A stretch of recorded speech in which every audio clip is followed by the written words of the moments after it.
खुश गे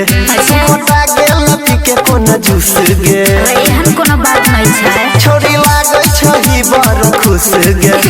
मोटा गेल पीके कोना जूस गे गे करके बियाह चला गेल गे जान सोनिया बनारस में बेचै छै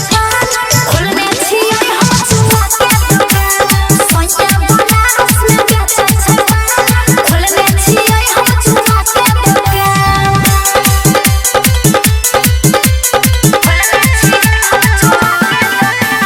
डीजे रंजन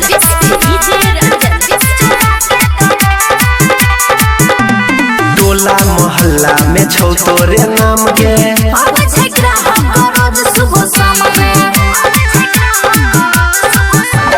खिल गेलो दिहिया लागै छही जहर जिला जवार में मचैने छियै कहर कोमल बदनिया लागै छौ मखान सोनिया बनारस में बेचै छै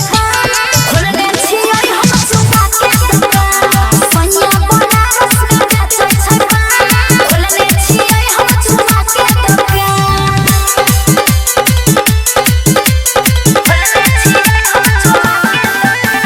डीजे रंजन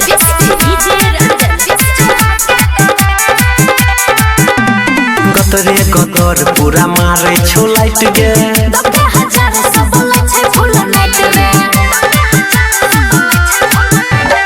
ऊपर से नीचा के देने छौ छिल गे थोड़ा